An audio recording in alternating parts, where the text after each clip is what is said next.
Welcome to the Think Forward conference series organized by SKEMA Business School. Professors Rodolphe Desbordes and Frédéric Meunier invite the best international experts to decipher our complex world and anticipate the future. Our prestigious guests are academics, journalists, and policymakers. They all share an uncanny ability to think out of the box. For this second conference of this semester, we are pleased to host Richard Davies. Richard is an economist based in London. He is a fellow at the London School of Economics. He has held senior posts in economic policymaking and journalism. He has been chair of the Council of Economic Advisors at HM Treasury, an economist and speechwriter at the Bank of England, and economics editor of The Economist. Richard discusses the key insights of his recent book, Extreme Economies. He takes us on a tour of 9 unique parts of the world to review personal stories of survival and perseverance in difficult economic circumstances. Richard is afterwards interviewed by Albert Jolink, professor at SKEMA Business School. With good humor, Richard answers Albert's challenging questions. We are convinced that you will enjoy this conference, which demonstrates that small stories can yield fundamental insights for our future. So it's a pleasure for me to be here. My name is Richard Davies. I'm going to talk tonight really about resilience and resilience in the face of extreme pressure, extreme tests to our economies and societies of ways of life. And these are things that I went off to investigate before the coronavirus, but clearly has become much more relevant because of the coronavirus. And I should say that I'm very sad that I can't be there with you in person. We have 2 more days here in the UK or in England, and then we go into lockdown for a month. And I know it's a similar situation in France. So maybe this time next year we will meet in person. I hope so. Here are some covers of the book. If there are any people whose English isn't your first language, it's available in Chinese, shortly in Korean and Japanese. And it's the American cover on the right-hand side. If anything I say tonight is interesting to you, you can find out some more on the following websites. So it's extremeeconomies.com/book. My personal website is my name, richarddavis.io. Or send me some comments, questions on Twitter, or email me. I'm always happy to talk about careers in economics, careers in finance, research, journalism, and so on. And finally, normally what I do when I do an event is bring some copies to sign if anybody would like to buy a signed copy. And so what I do these days, in the days of Corona, is do an online version instead. So if you go to the book's website, extremeeconomies.com/signed, and use the code SKEMA, I can get in touch with you and give you a discounted signed copy, and we will send it out by post. So, what about extreme economies? The reason I started thinking about this was because I think we all know that we face an uncertain future. There are some big trends, in particular inequality, demographics, the aging society, and technology, which is being increasingly used by governments. And we know that these things are going to affect us. And so the idea with the book actually comes in part from something that John Maynard Keynes, the economist, said, which is that we can find the future. We can travel through time as economists or as people interested in policy by going to the place in the world that is the most extreme example of one of these trends that we're interested in. And so in order to understand these trends, I went to places that are the most extreme examples of aging. That's Akita in Japan, of inequality, that was Santiago, and technology, and that's Tallinn in Estonia.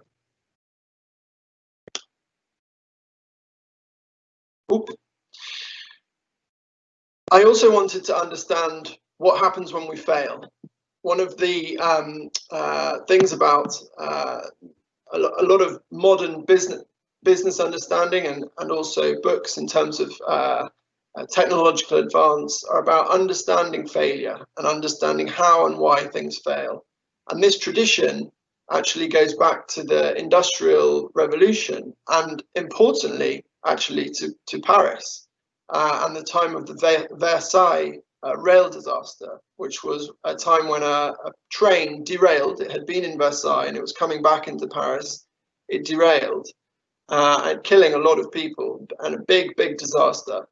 And at the time, this created a huge interest in the science of failure. So fully understanding why did things fail. So it's a strong historical idea, and I wanted to apply it to our modern times. And three senses: industrial failure. So I went to Glasgow to understand what happens when a city's industry fails.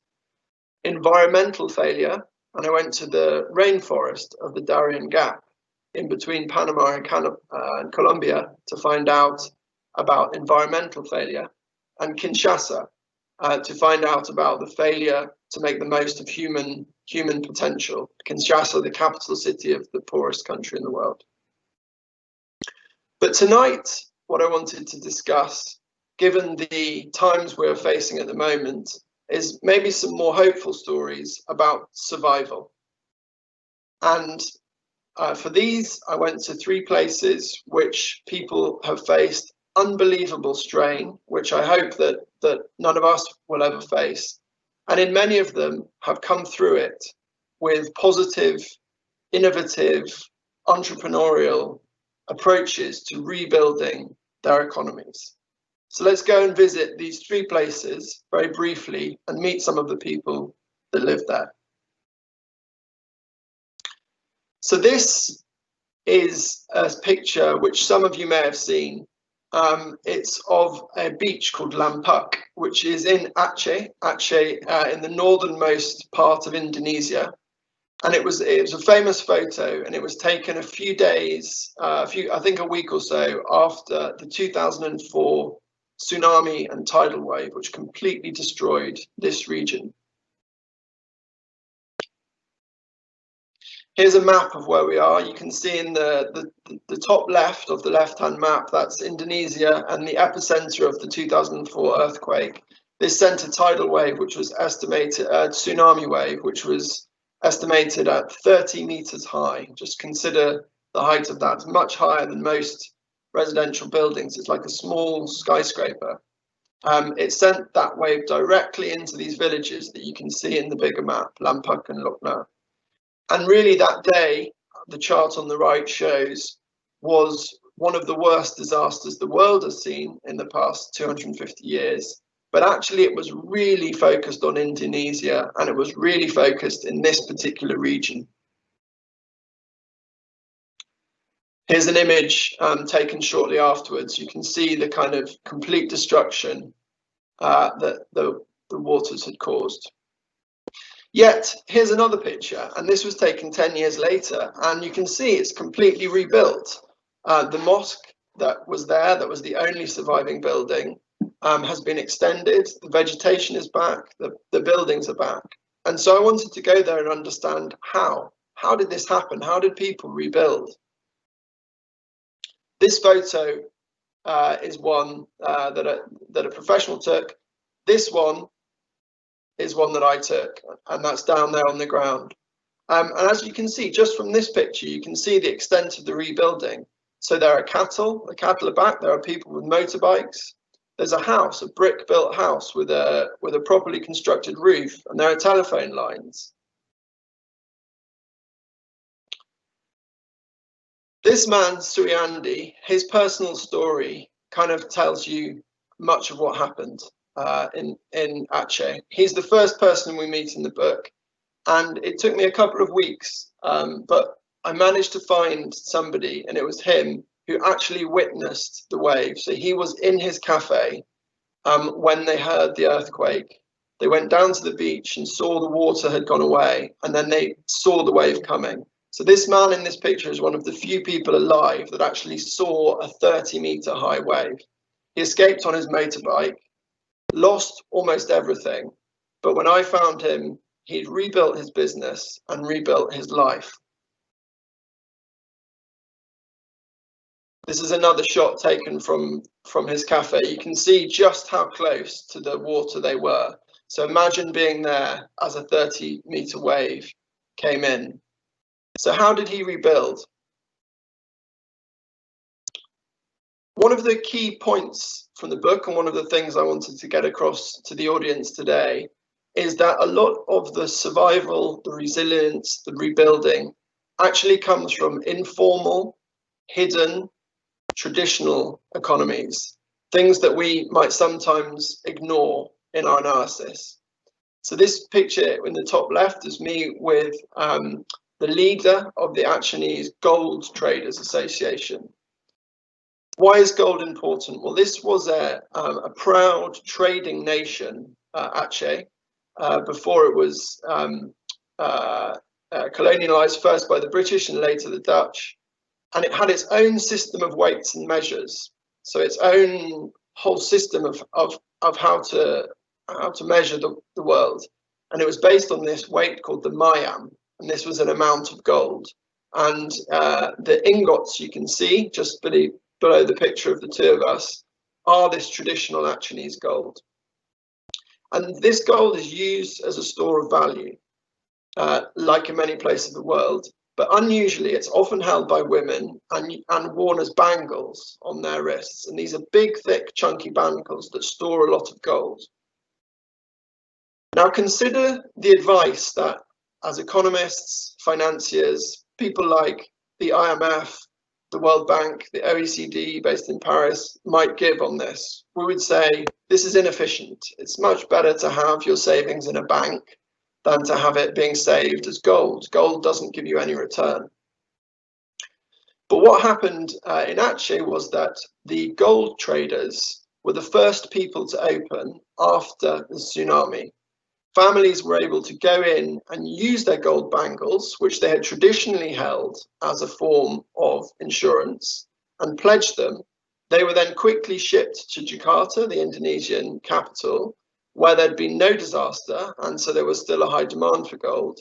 And they were able to convert these savings they held on their wrists into cash almost instantly. Again, these were the first businesses that were open after the disaster. So this is an informal, largely unregulated financial system that's traditional and would have been seen as very unmodern and unsophisticated, and yet it snapped into action. And this is how a lot of the entrepreneurs that I met managed to rebuild, managed to get the first monies they needed to put their lives back together.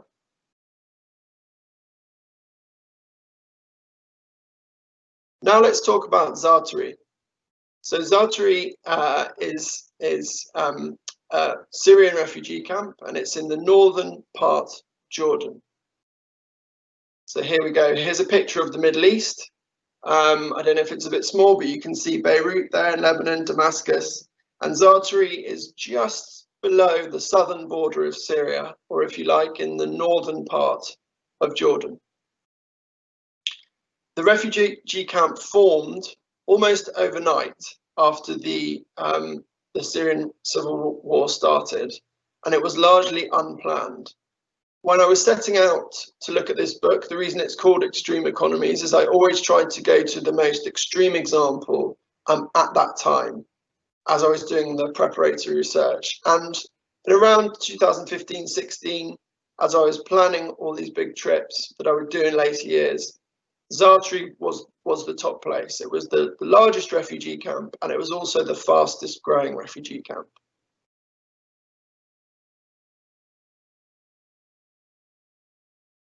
Here's a shot that I took when I got there, down inside.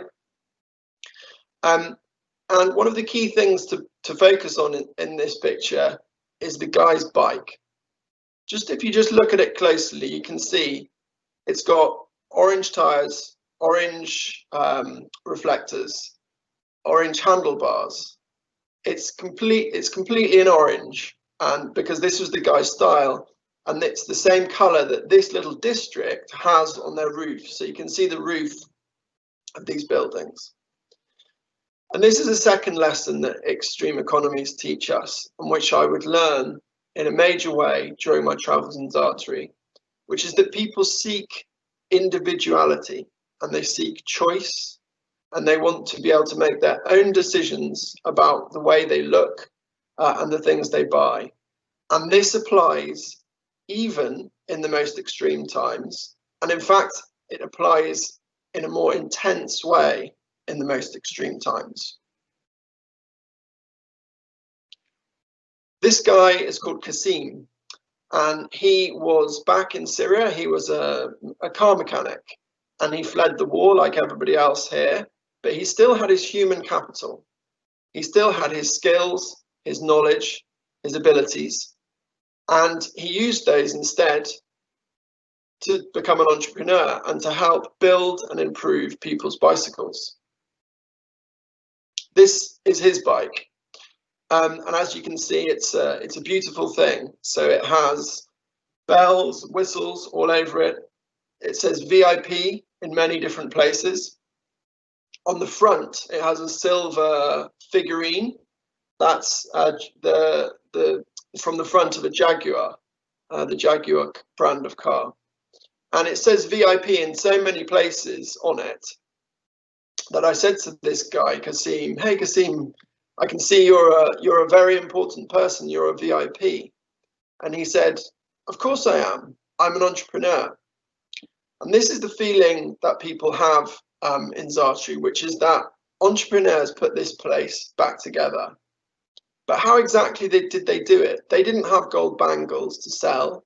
They didn't have much immediately in terms of aid money. I went to find out how it worked, and it started actually with regular families. So this is me taking tea and some afternoon juice with a Syrian family within the refugee camp. One of the things they told me is that for them, the economy that they were placed in really didn't work. The system that they had was a system of cards, like a debit card, which the authorities, in this case the World Food Programme, which is part of the UN, place credit, they placed buying power on this card. The idea is a good one. It means that they can regulate how much money people get, and then but they still have the choice, because they can use this card in the shops, in regulated shops, and there are two large regulated shops within the camp. So they still have their ability to choose. But actually what the family told me is that there are three big problems which are going to undermine any economy and are completely intuitive to anybody. The first is that there were lots of things in the shops, in the regulated shops, that they didn't want. So particular types of meat, for example. Also, I don't understand why, but many Italian products, actually, like types of pasta, tomato sauces, were in these shops. And it's not really part of the Syrian diet. So things they didn't want. There were lots of things that they did want, but these things were missing. Things, for example, like particular types of yogurt that really are a part of the Syrian diet. And then finally, of the things that they did want and were supplied there, they knew there was another very simple economic problem, which is that the prices were wrong. So a bag of tomatoes in the shops they would go into would be about 10 times the price that you could buy it outside of the camp. And this clearly was a problem. So how did they solve it? They built themselves a completely new economy. And they did it with this incredible trick. So on the day, this fortified milk selling at 9 dinars for a large 5 kilogram pack, that's about $10. So I guess around €7 or something like that.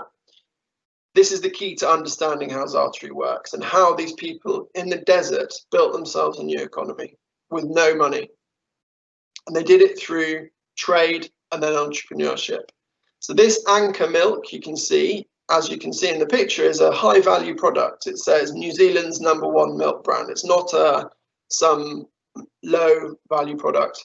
It's small and it's non-perishable, so it's durable. It lasts for a large amount of time.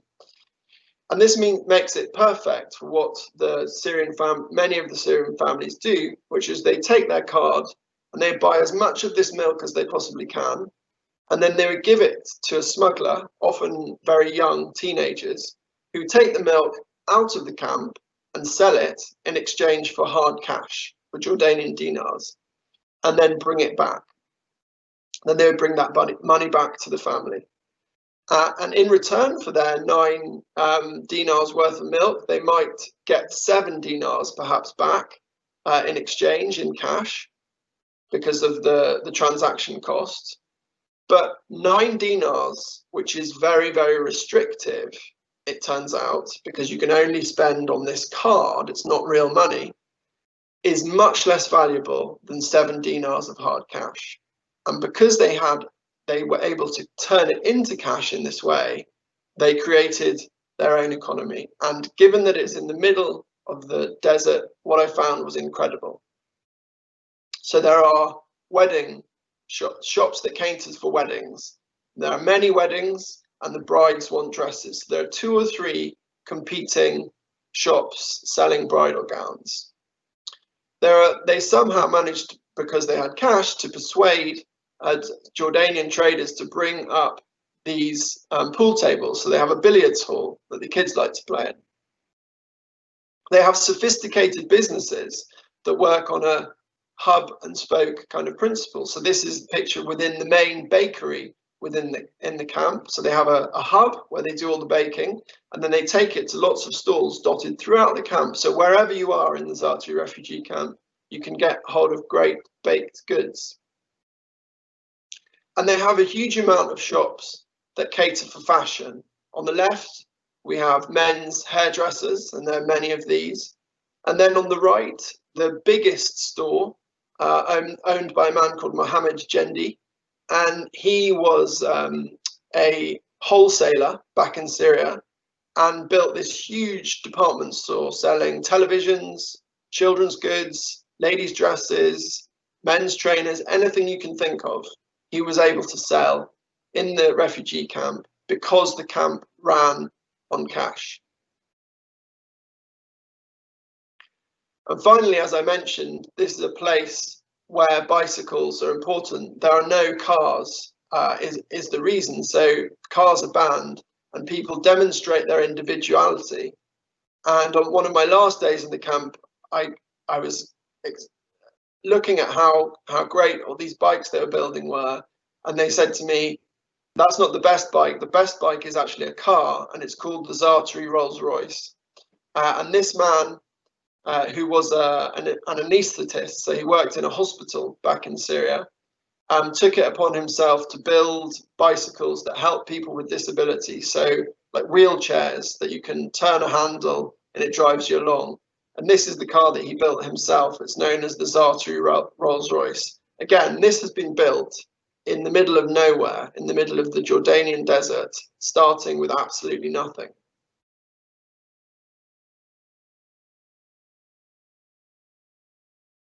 Finally, and I think potentially most strikingly for an audience based in a business school, let's look at Louisiana.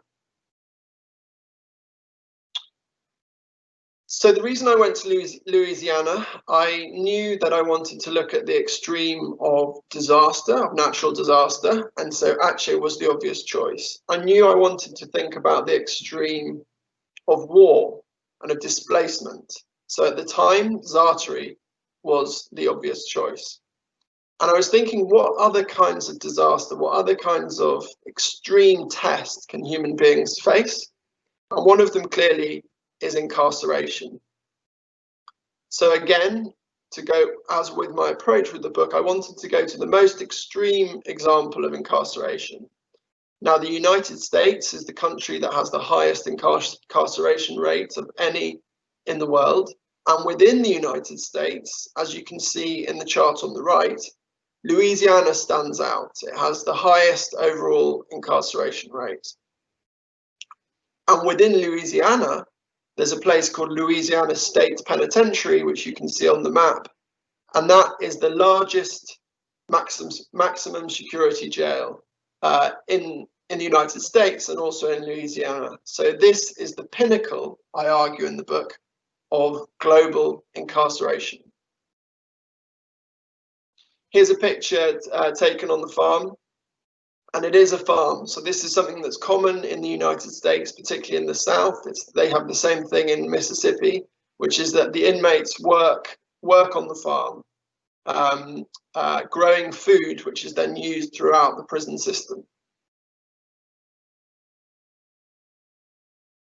This is a picture of one of the men that I interviewed, who's the editor of the Anchorite. So the prison actually became famous because it was a place that allowed writers, this is Wilbur, to produce inmate literature, and the Anchorite, their newspaper, became famous. So I sought him out, Wilbert Rideau. He's now in his 70s, his mid-70s, and found him in Louisiana. He's now a free man, having spent about 50 years, I think it was, in the prison. And I looked back at some of his earliest work, and it was in a sense relieving, because my story was, I wanted to talk about economics, and in the first articles that they wrote in this newspaper, they were about the prison economy, the secret underground prison economy, and how it worked. Why does a prison have an economy? Everybody that I spoke to, and I talked to prison officers also in the UK, says that prisons always have a hidden underground economy. And it's because in an environment like that, your wants and needs become extremely pressing. To understand exactly why, I put together this chart. And the key event of the prisoners that I spoke to was when a family member comes in. So it can be hard to imagine being in that situation, but the people in this jail typically are there for life. Louisiana has incredibly long sentences, often 80 or 90 years, even for non-violent crimes. And what that means is that when you see your family, you know you're never going to leave. And when you see your family, the men described to me, you want to look your best. And so the underground hidden economy trades in things like haircuts, shirts, and having the ability to have your inmates provide them for you to press your shirt or to cut your hair. Some people want to have tattoos and so on. Well, this chart shows that in this situation, the trades can flow. So there are a series of offers and a series of wants. And potentially, because of this green arrow, the person offering the Doritos, the chips, there's somebody who wants them, there's somebody offering a shirt, there's somebody who wants a shirt, there's somebody offering a haircut, and there's somebody who wants a haircut. So potentially, there's a gain from trade here in the hidden economy.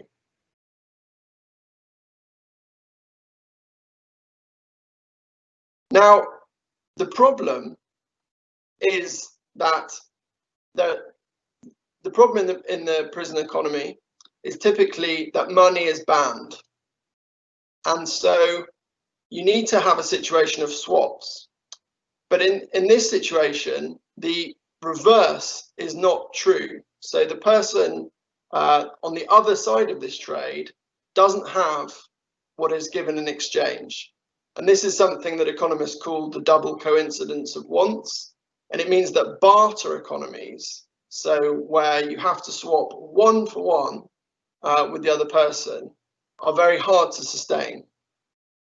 So how do they solve it? They need a money, a bit like the Syrian refugees needed a money, and a bit like in Aceh, they needed a hidden financial system. Here, they invent their own form of money. A classic one that we have on the left here that they told me, and it exists in all prisons, is tobacco. So a whole pouch of tobacco, or using in smaller amounts of currency, single cigarettes. A couple of years ago, tobacco was then banned, and something very interesting happened, the prisoners told me. So it was banned on health reasons. So it went from being something which could be the money, everyone could carry it and you could use it in trade. It became contraband. So it became a banned substance, which if you were caught with it, you would be punished and you would lose your privileges. And the interesting thing that happened, and again, it goes back to this theme of the sophistication, the ability, and the innovation of people in extreme scenarios, is that overnight, instantaneously, the prisons moved to new forms of money. One they call soup, and I tried to understand what this was, and I realized eventually it comes from this cup noodles, this famous brand Nissin cup noodles, which says more than a soup.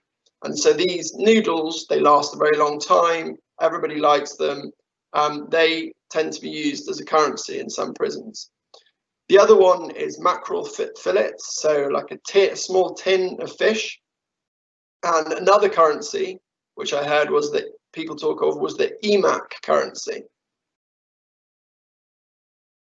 But then finally, I heard, and the sort of final economic story of the presentation is I heard about these things called dots.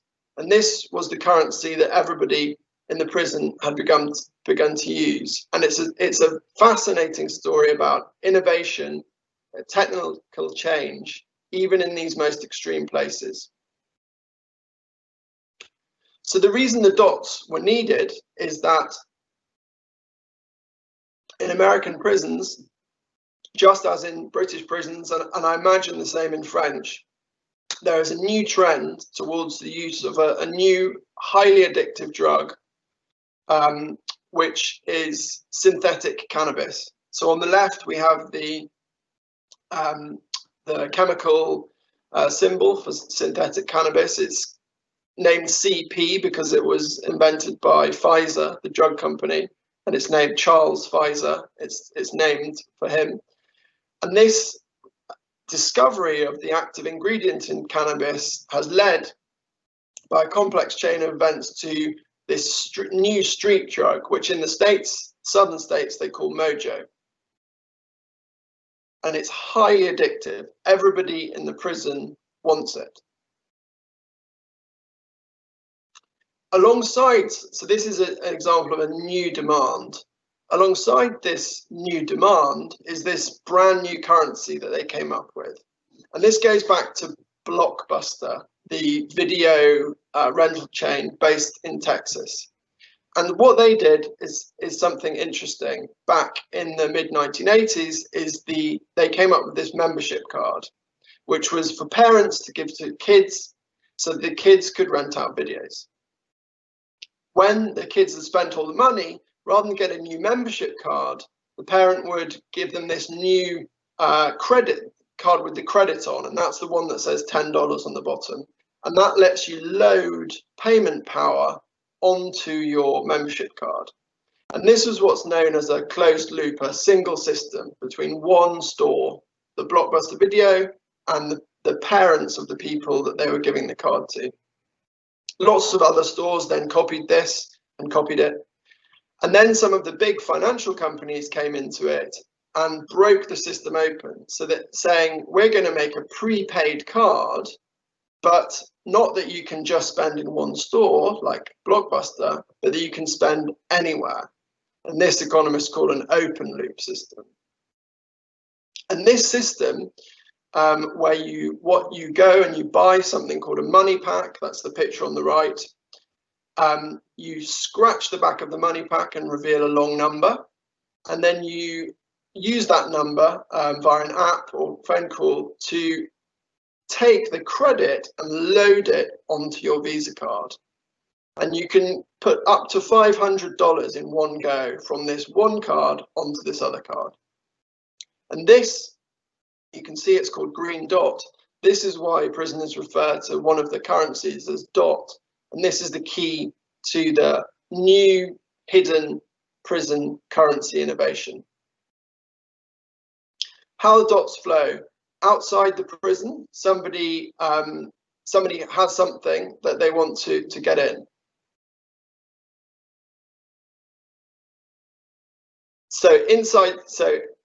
Outside the prison, this person number one, the green people, to clarify, the green people outside are free people, and the people inside the prison, the red dots, are prisoners. And this is how the system works. So outside the system, the person number one gives some of these dots to the second person. The second person then gives the contraband, the drugs, whatever that is they want to get in, to this person within the prison, who passes it over to person A. Let me skip forward.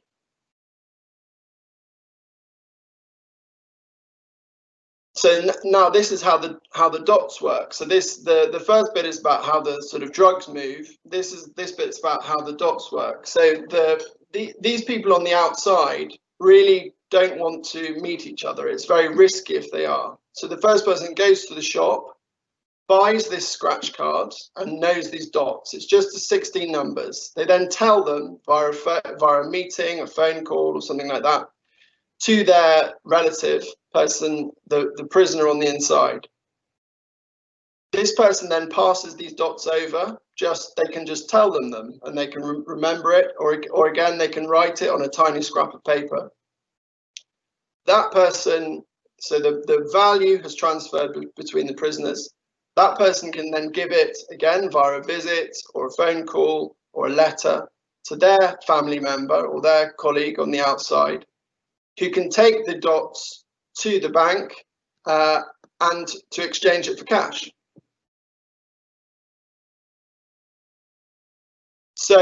And now we can see the contraband moving in the other direction. So the key thing is that the people, because of this system, the people on the outside never have to meet each other. They never have to exchange bank details.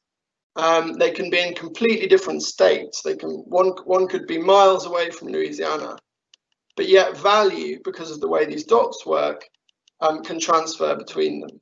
So it's almost like a kind of hidden cryptocurrency that's being used in an underground way in the American prison system. And it's something that I hadn't heard about, and I don't think anybody had written about, and I only found out about by going there and really understand what was going on.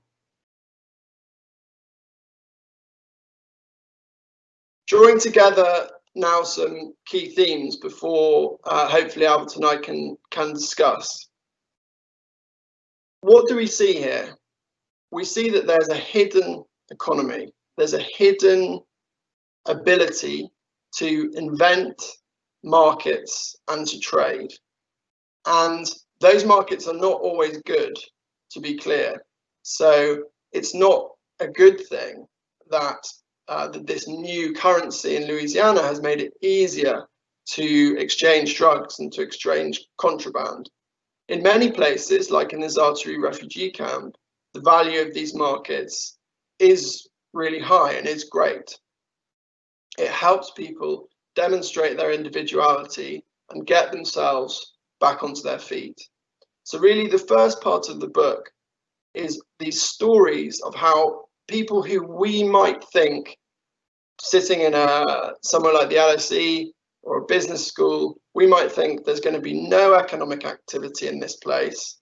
There's going to be no innovation and no entrepreneurial spirit and ability in these places. And in fact, all of these places are full of that ability. And that's a very hopeful story, I think. The middle part of the book, just to very briefly summarize where we will go, is about failure, and it's about the fact that these systems, these markets, this ability that it seems to me many human beings have to trade and to improve their lives can fail. and it can fail in very serious ways. That in Darien is damaging the environment, in Kinshasa is damaging perhaps the most important thing, which is human potential, and in Glasgow led to the city losing its entire industry in a very short period of time. And so these two places are like a yin and yang of a positive and a negative, that the resilience does not always work. And then finally, for the book, as I mentioned at the start, we want to think about the future. So we know that there are some things that we don't know are going to happen, like this year, we saw a global pandemic, but there are some things we know are definitely going to happen. And that is the aging society, which is demographics. It's the rise of technology, particularly technology used by governments, and it's inequality. And in short, so I went to all of these places as well, and I ended up thinking of a kind of traffic light system. So the green light, the thing that I'm more hopeful about once we get past coronavirus, is the aging society. And that's because in Akita, Japan, the most aged place, I saw this innovation, these skills being put to place to fight off demographic change. So huge numbers of companies and ideas to offset this demographic problem. The same thing in Tallinn, Estonia, the world's most digital state, except a slightly more of a warning. The vast majority of people are making huge gains because of the embrace of technology.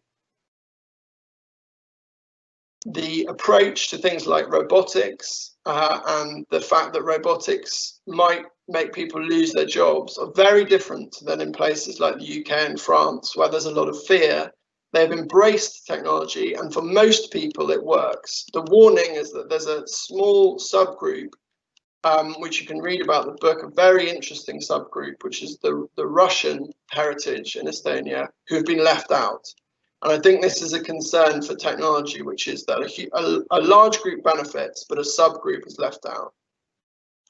And then finally to Santiago, Chile, one of the most successful in many ways economies of the past 30 or 40 years, the first country, Chile, to jump from emerging market to advanced status and to be welcomed into the OECD, but a place where inequality has become sky high. And why is that worrying? Because what I discovered was a city that's chopped up into small groups which don't talk to one another. And the problem there is that when you don't talk to one another, you don't trade. And it's the opposite of this survival spirit that we've discussed, where people, even in tough times, they will trade with one another to improve their economic situation. In Santiago, because it's so unequal, the people there have begun to separate and almost live in different countries. Here again, I hope we can start the discussion now, because the technology has been sorted out. Again, if anybody is interested in discussing the book, go to the book's website, and over the next week, if you'd like a signed copy, use the code SKEMA on the sign page, and we will get one sent out to you. Okay, I will stop there. Maybe we can discuss. I hope it's now working. Thank you very much for this insightful expose. Albert, I think you have a question, or you want to interview? Richard? Sure. Can you hear me right now? Yeah. Okay. Yeah, very good. Brilliant. Okay. Well, first of all, let me thank you, Richard, for this brilliant presentation. I think if someone would have joined the meeting halfway, they would never have guessed that you were an economist. And still, You are a professor of economics at the University of Bristol. You are a fellow of the London School of Economics. You are director of the Economics Observatory. In other words, you are Mr. Economics. Now, when I say this, I realize that for our audience, the word economics itself is a bit like broccoli. So either you love it or you hate it. But I think in your presentation, you've made broccoli quite tasteful. So thank you very much for that. On the other hand, I should add that, and this is for the audience, Richard is not your standard economist.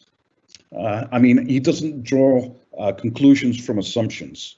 In fact, he goes into the world, literally goes into the world and makes observations. From the book, I gather that you have traveled 100,000 miles, you have talked to hundreds of people, and you make observations. And I think in that respect, you very much fit into this British tradition of economists that start with observations. I guess the tradition going back to Adam Smith.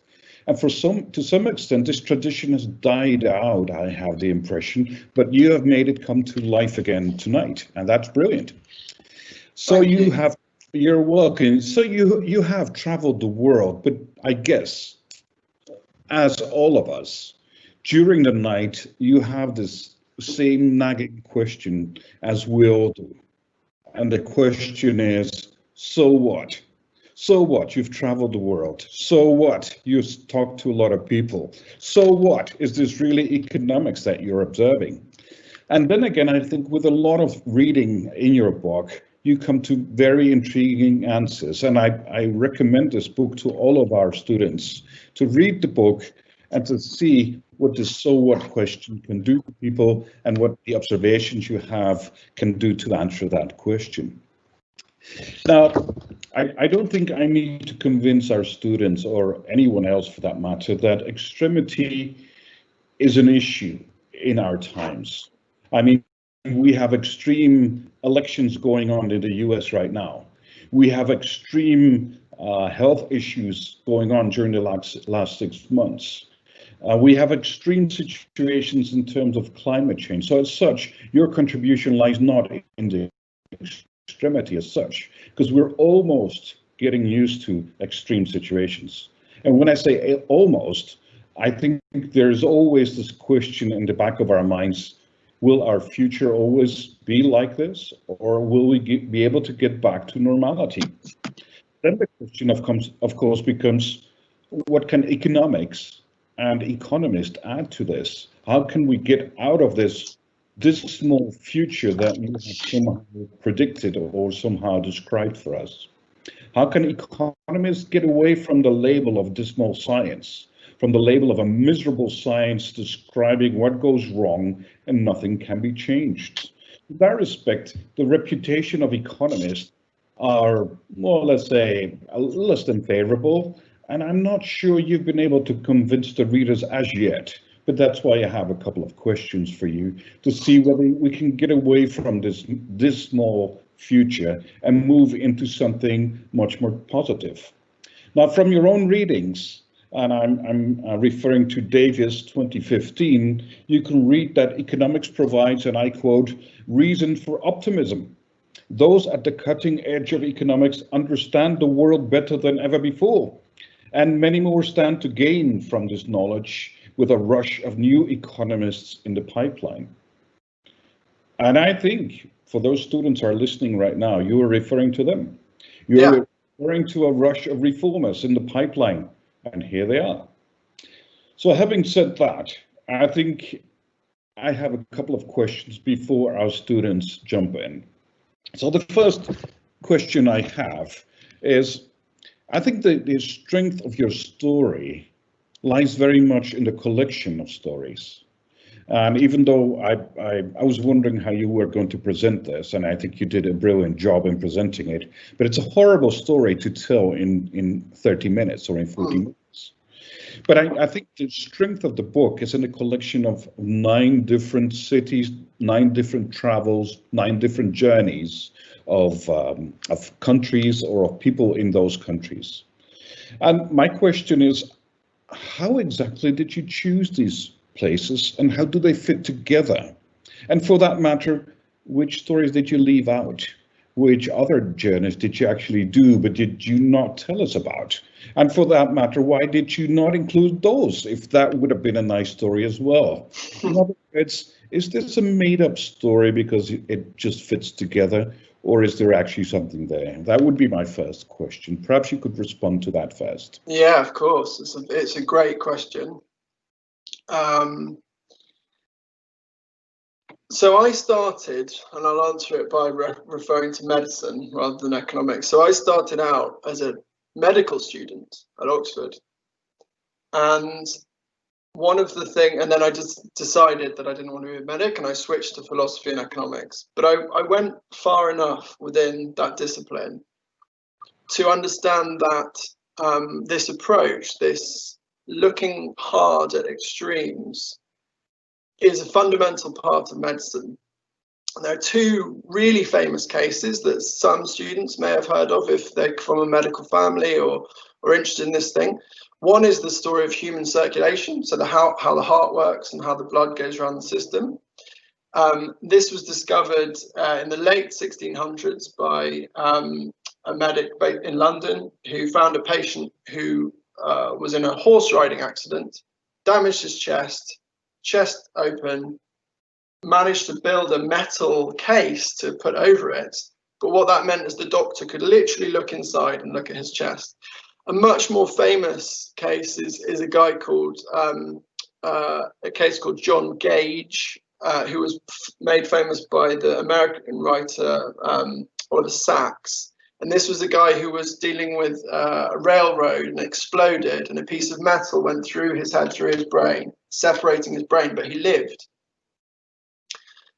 So these are one-offs. This is not a population. This is not something you can do a statistical analysis and find a median. It's a one-off, a very strange case. And the first case led to how we understand how the heart works. And the second case led us to how we understand how the brain works.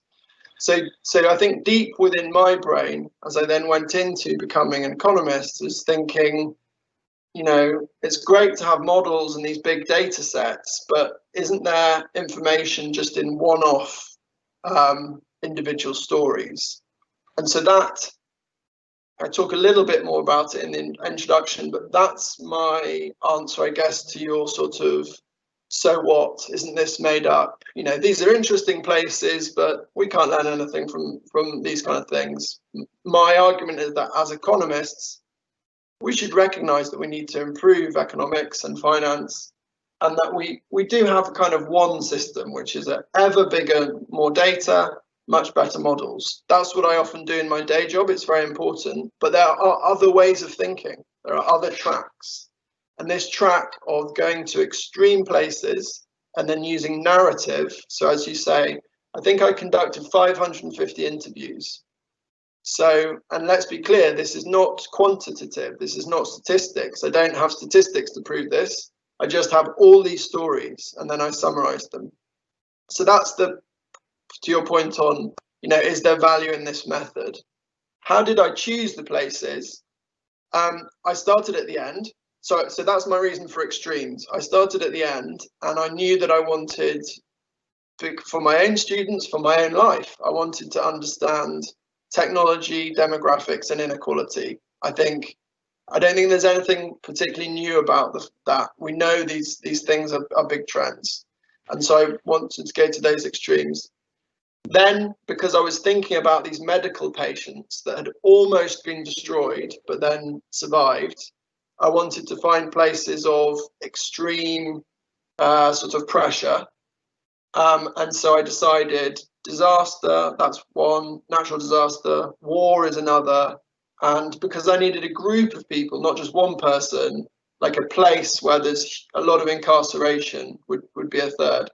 And the book was almost, at one point, it was almost the 6 chapters, just the survival and then the future. And then I thought, this is unbalanced. This is too optimistic. And I need the flip side in the middle of the book of the survival places. Let's go to the places that are the failures. And then how I picked them, and I'll finish speaking in a second, so you can tell me some of this is wrong.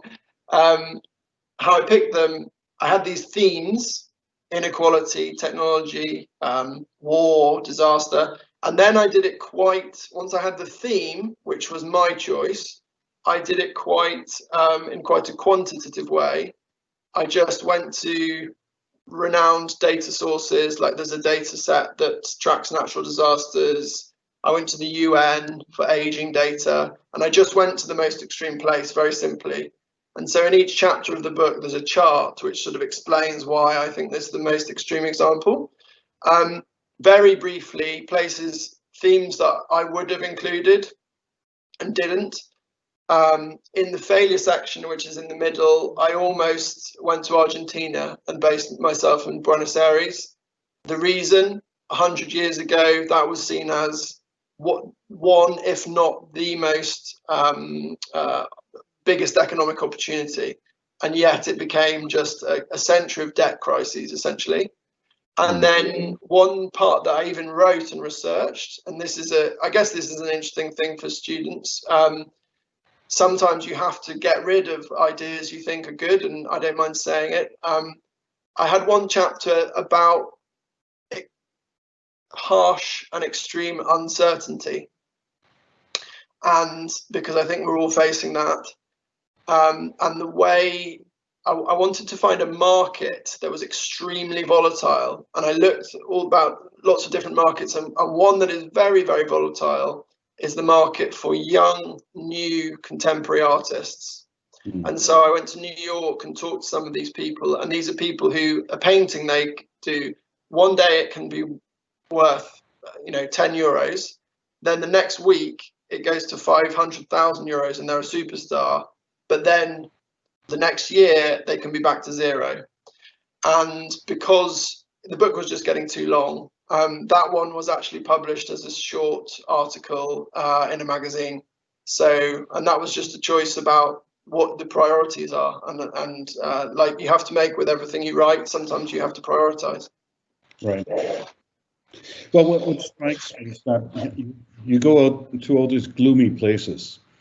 I guess that's part of your theme, which is where you say that our future is all about stresses and strains.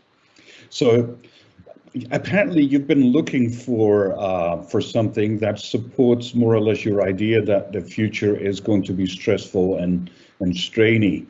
But how do you know? I mean, if you had been to Disneyland Paris or to any other happy place, you would probably have found a much more happier idea about the future. How can you be so sure that our future is going to be that gloomy, with people getting old and therefore losing all of their pension and not being able to scrape their food for the next day, etc., etc. People will become dependent and excluded from technology, etc. So how can you be so sure that our future will be miserable?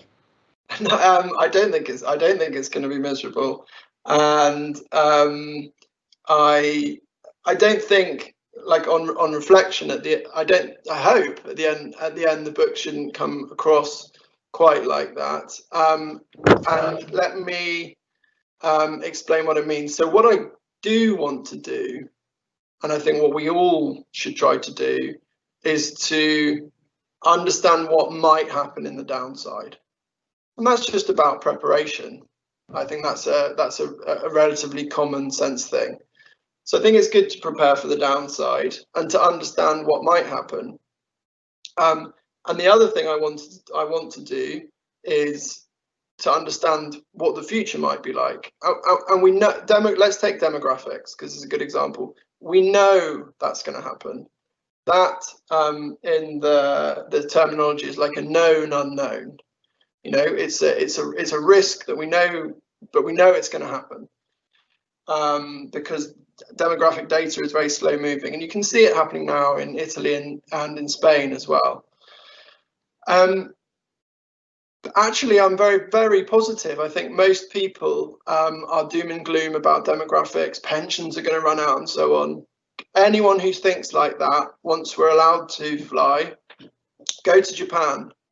Everyone, well, not everyone, but a good number of the people I met. So I did one of the things I do when I go on these trips, because I want to talk to lots of people and I have a limited amount of time. One of the things I do is almost sessions like this. I go to a university and I do a small talk, sometimes for like 3 or 4 hours, and then I talk to lots of different sort of students to understand what young people think.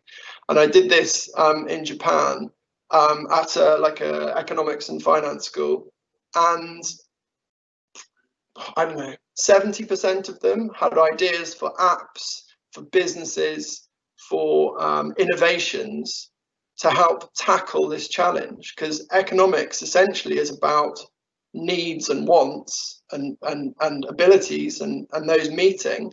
And the young people in Japan realize that there is a need for innovations, everything from hardware, software, consumer goods, services like real estate for elderly people. It's a huge booming market that the young people are going into. So I would slightly change a little what you said. I am thinking that the future is going to be challenging, but I hope that on some of the chapters, and particularly aging, people would read it and actually be much more optimistic than the things you can sometimes see just in the newspapers.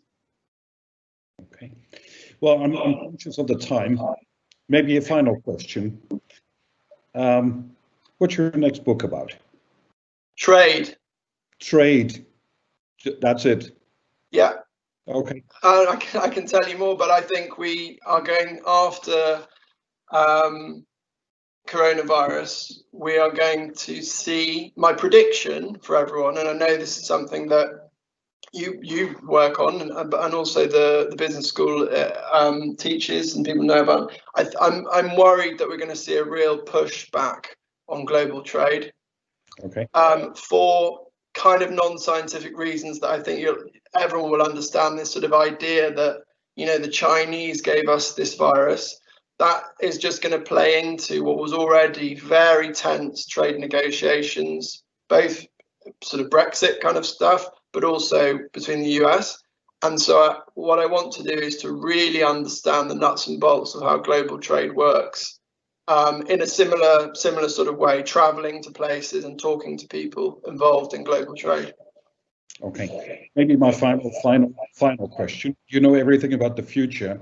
Who's going to win, Biden or Trump?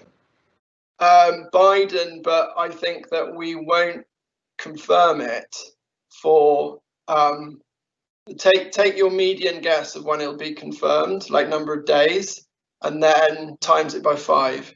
So it could even be in the new year. I think it's going to be big legal cases. Okay, good. Well, thank you very much. Back to Frederick. Yes, thank you very much. Thank you. Thank you, Albert. Thank you, Albert, for your very so insightful questions. Yes, Richard, we have a question. It's more a precision. So a student. So I can read the question. The question is: Good evening, sir. Thank you for your lecture. It was very interesting. And concerning the case of prisons, the students say, I don't really understand how prisoners can build such underground economies on the long term without being caught by the prison guards. Could you please explain how such underground economies can be built over time? Thank you. Yeah, it's a really, really good question. And the answer is that these people are in prison for a long time, like 80 years or something. But also the guards are there for a long time. So this is a repeated game. These people are going to meet every day for the next 40 years. And one of the surprising things, I was very surprised by this, but then I checked it in UK prisons by talking to some prison governors here as well. Unless there's 2 things. One is safety. So anything like weapons or to do with fighting, safety. and security, that means anybody who might escape from the prison. Anything that risks either of these two things, so safety or security, is they catch you, they ban it. Other things like hobbies, like getting hold of materials to design clothes, cutting hair, even cooking, like getting hold of extra food and cooking things, it's easier for the guards to just allow this, because the alternative is constant arguing and fighting and protests. And as one of the guards put it to me, prisons are places of limited control. So the perimeter is secure, that's not a question, but inside it's cooperative, excuse me, he said it's cooperative control. They have to cooperate because it's a repeated game every day for the next 40, 50 years. So that's why. Mm-hmm. Okay, thank you very much. We have several questions, so once more, thank you for your intervention. Do you know if in camps like Zaataris, when people want to make money to leave this place, or if they are happy there and plan to live there forever?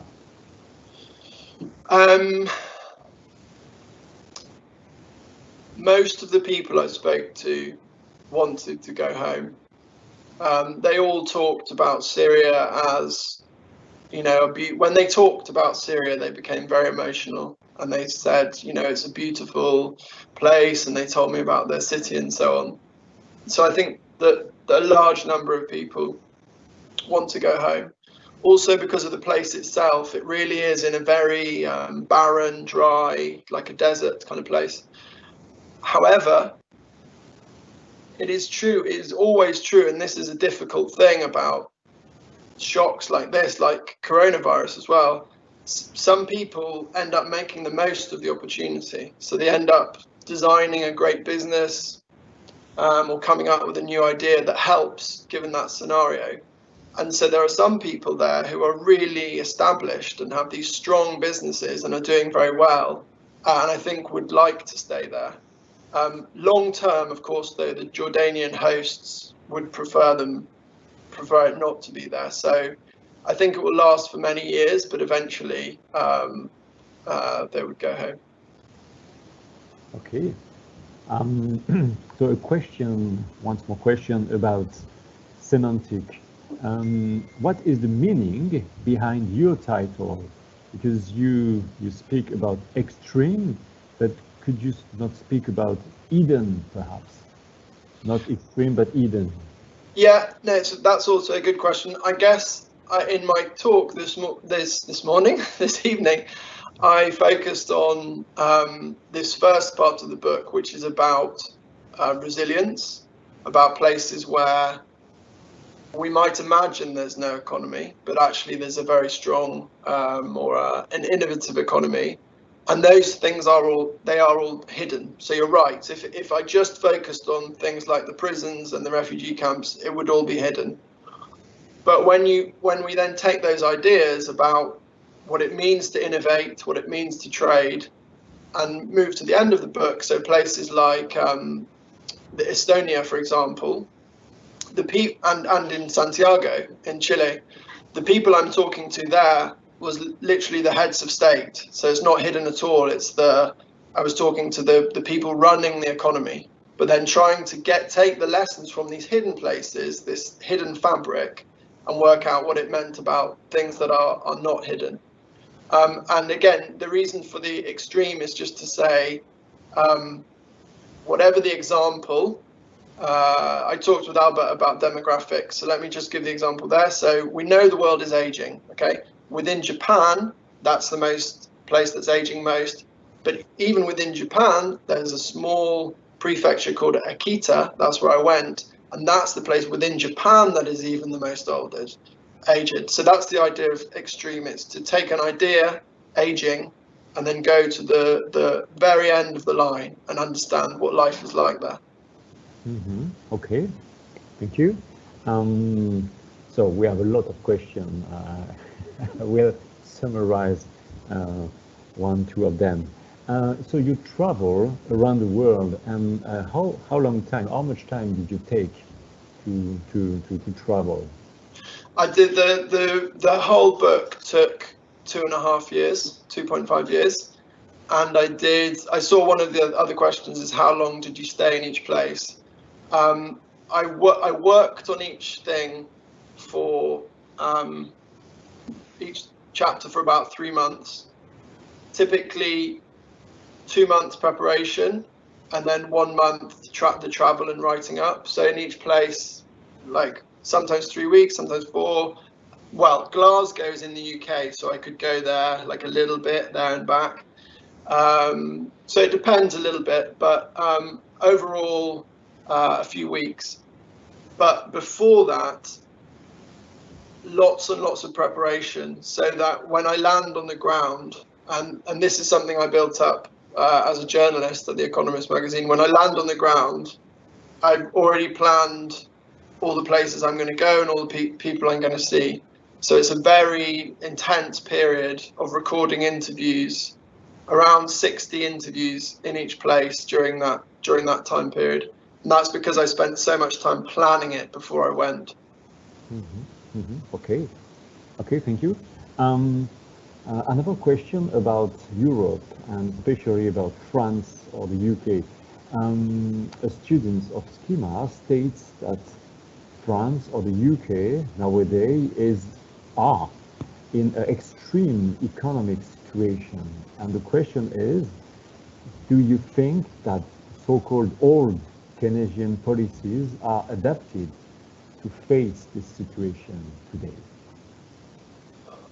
That's a huge question, and will be the kind of defining question, I guess, of the post-corona period. I think so. I'm not sure if everybody on the video call is taking the same courses would know it, but just to recap, Keynesian policies essentially allows for a stronger role of the government, particularly in times of depression. He was influenced by the American Great Depression of the 1930s. And I think we're already seeing, frankly, with the support schemes that the French government has put in place, and similarly the British government has put in place, we're seeing huge government spending, which we should do, to prevent this from becoming a widespread depression.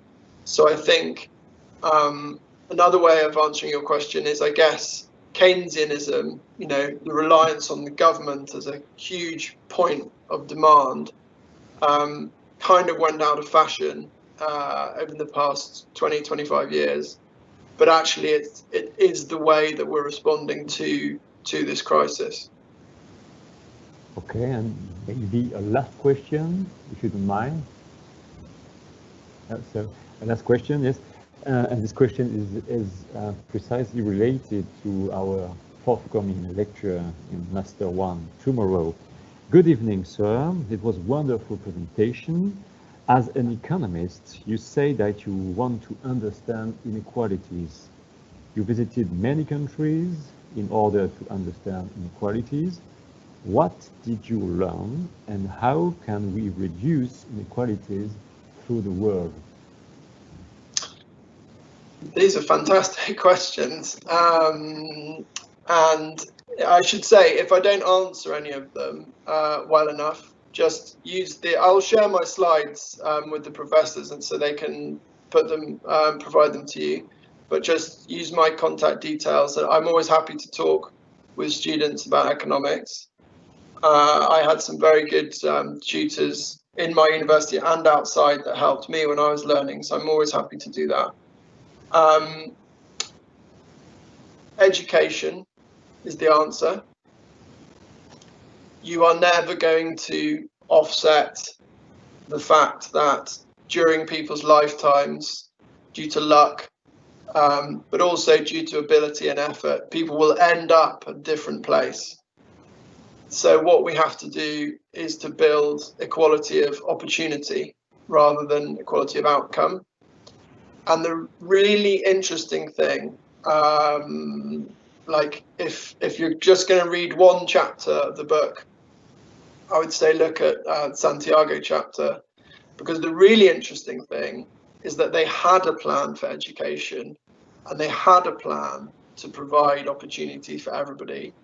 And because they introduced the market, so I'm an economist. In general, I'm quite pro-markets, but in this example of education, they introduced a market where you could essentially trade yourself up. If you have higher income, you can go to a better school, and you're almost guaranteed to go to a better university. The opportunity within the education system evaporated, and it became education, instead of helping inequality, it cemented it, it hardwired it, it made it final. And that is why, even after the book came out, you see the riots in Santiago. So in the UK, I'm not sure how it was reported in France, but in the UK, people thought, oh, these riots are about subway tickets. Like they raised the subway price a little bit, and there was a huge riot. That's not the story. That's the icing on the cake. You know, that's the thin line. The meat of the problem, the thing that everybody in Santiago talks about, is education. So that's my answer to this question. Okay, thank you very much. So I think we are coming to the end of this presentation of your speech today. And so Richard, in name of SKEMA, of our students, our professors, we want to thank you very much for your insightful presentation, for your kindness, and because you wait for us at the beginning of the presentation. We had technical problems, and so we do apologize for this. That's no problem. And I just should say, I saw in the Q&A, somebody said, will we send a book to Madagascar? The answer is yes. So books have gone to Brazil, Australia, Kenya. So yes, just use the form. We'll find a way to get it to you. The only thing I ask in exchange is send me a selfie with the book in Madagascar, because that's quite cool. Thank you. Thank you very much. Thank you very much, Richard. Good evening. No problem. Bye-bye. Bye. Bye-bye.